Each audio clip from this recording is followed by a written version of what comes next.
বিছনাকান্দির পাথর। আচ্ছা আচ্ছা অত্যন্ত সুন্দর পাথর দেখতে পাচ্ছেন। আর এখানে আমরা দেখতে পাচ্ছি লবণদানি।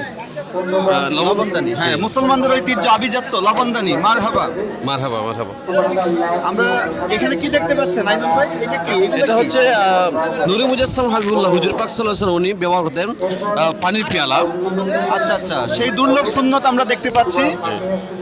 আর এখানে যে আমরা দেখতে পাচ্ছি, আর এগুলো কি রাখা আছে? এগুলো হচ্ছে আপনার কাঠের সুন্নতি প্লেট যেগুলো বলা হয়। আলহামদুলিল্লাহ, মুসলমানদের ঐতিহ্য আভিজাত্য, মুসলমানদের যে তাহজিব তামুদ্দিন আমরা দেখতে পাচ্ছি আজকের এই শবে বরাতের রাত্রিতে অত্যন্ত সুন্দরভাবে প্রদর্শিত হয়েছে রাজারবাগ দরবার শরীফে। আলহামদুলিল্লাহ। আপনারাও ইচ্ছা করলে আসতে আমরা পারেন। এখন একজনের কাছ থেকে, যারা এখানে বিক্রয় কর্মী আছেন ওনাদের কাছ থেকে জানবো সুন্নতি সামগ্রীগুলো কেমন বেচাকেনা হচ্ছে। বলেন। আসসালামু আলাইকুম রহমতুল্লাহ।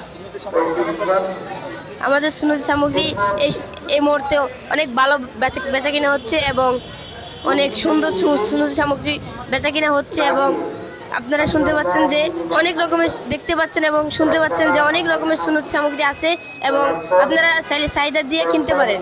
আলহামদুলিল্লাহ, মাশাআল্লাহ। আপনারা বাংলাদেশের যে কোনো প্রান্ত থেকে এই সুন্নতি যে মুসলমানদের কৃষ্টি কালচার অর্থাৎ তাহজিব তামুদ্দিনগুলো আপনারা সংগ্রহ করতে পারবেন, এখানে অ্যাভেলেবল রয়েছে। আর আপনারা দেখতে ধন্যবাদ। পাচ্ছেন এই যে